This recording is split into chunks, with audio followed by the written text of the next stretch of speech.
राहुल तीनों के साथ जाने से पहले विहान को बोल देता है कि जयपुर जाकर एक बार उसकी बहन से जरूर से मिल ले। विहान भी उसको बोलता है कि वो जल्द ही जाकर उसकी बहन से मिलेगा। फिर विहान अभिजीत के पास जाकर उससे अपना टास्क पूछता है और वहां से चला जाता है। आज विहान पूरे 6 महीने बाद खुले आसमान में आया था, फिर भी उसकी आंखों में कोई भाव नहीं दिख रहे थे। ये अब पहले वाला विहान नहीं रहा, वह अब काफी बदल गया था। उसका शरीर लोहे जैसा फौलाद और उसका प्रेजेंस किसी विशाल पर्वत जैसा हो गया था। देखने में वह पहले से भी ज्यादा हैंडसम हो गया था। बस एक कमी थी, उसके चेहरे पर एक हल्की सी स्माइल होती तो वह परफेक्ट हो जाता। वाई पहले तो वह दादी और स्वाति के पास जाना चाहता था, पर बहुत तेज भूख लगने की वजह से वह किसी रेस्टोरेंट में चला जाता है। रेस्टोरेंट में जाकर उसके बैठते ही एक वेटर उसके पास आता है। वह से पूछता है कि आप क्या लेंगे सर। विहान उसे कुछ लाइट फूड लाने के लिए बोल देता है। तभी उसके कान में एक आवाज आती है, क्या हीरो, तू ज्यादा सादा बन रहा है। तुझे पता भी है कि तू किसकी टेबल पर बैठा है? नो। विहान पीछे मुड़ कर केवल ठंडी नजरों से देखता है। वहां पर 4 लोग उसके पीछे ही खड़े रहे थे। उनके बॉडी लैंग्वेज से ही पता चल रहा था कि वह सभी गुंडे थे।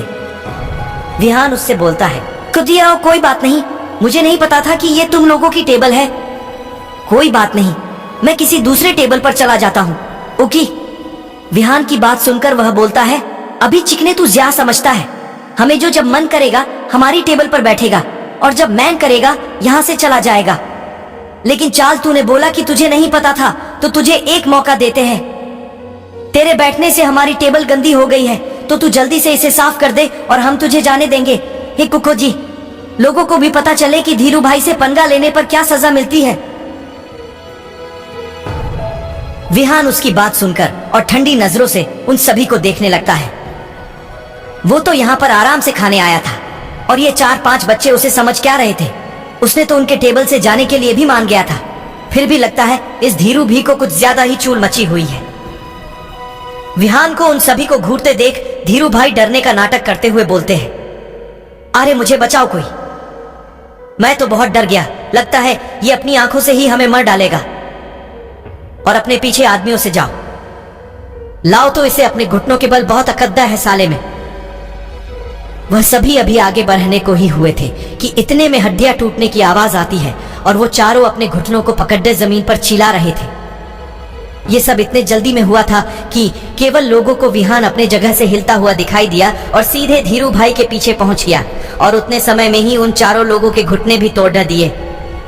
ये सब कुल मिलाकर 3 सेकंड से भी कम टाइम में हुआ था।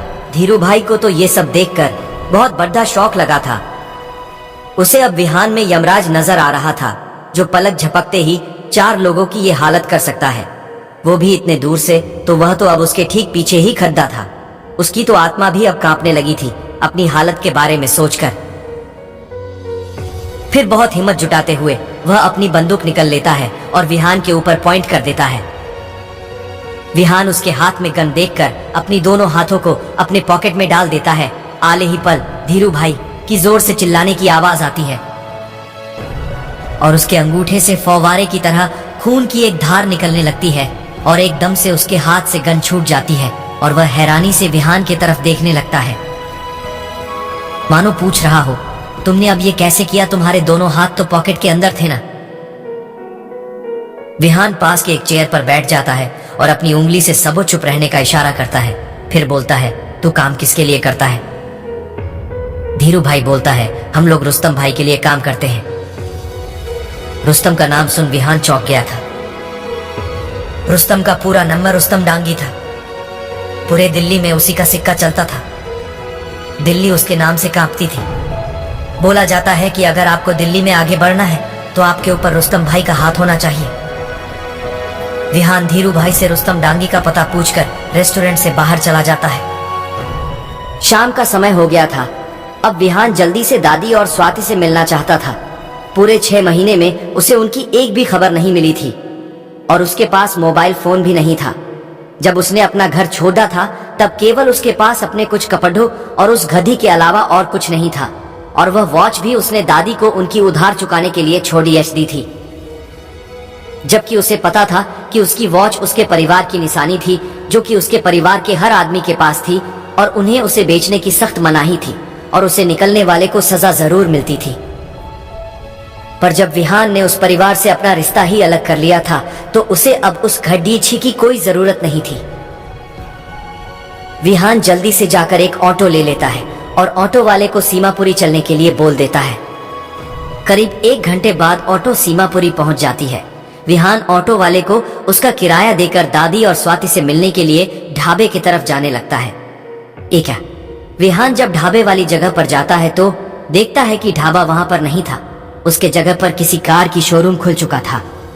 विहान शोरूम के अंदर जाता है तो वहां का मैनेजर उसके पास आता है और बोलता है, बताइए सर, आपको किस रेंज की कार चाहिए? ये सातेन? विहान उससे बोलता है, नहीं, मैं कोई कार लेने यहाँ पर नहीं आया हूँ। वो दरअसल मुझे पूछना था कि 6 महीने पहले यहाँ इसी जगह पर एक ढाबा हुआ करता था।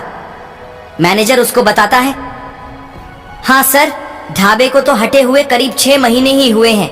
उसके बाद ही हमारा कार का शोरूम ओपन हुआ है। विहान मैनेजर की बात सुनकर शोरूम से बाहर निकल जाता है। विहान खुद से ही बोलता है, लगता है दादी उधार चुकाने के बाद शायद ढाबा बेचकर कहीं दूसरी जगह पर चली गई होंगी।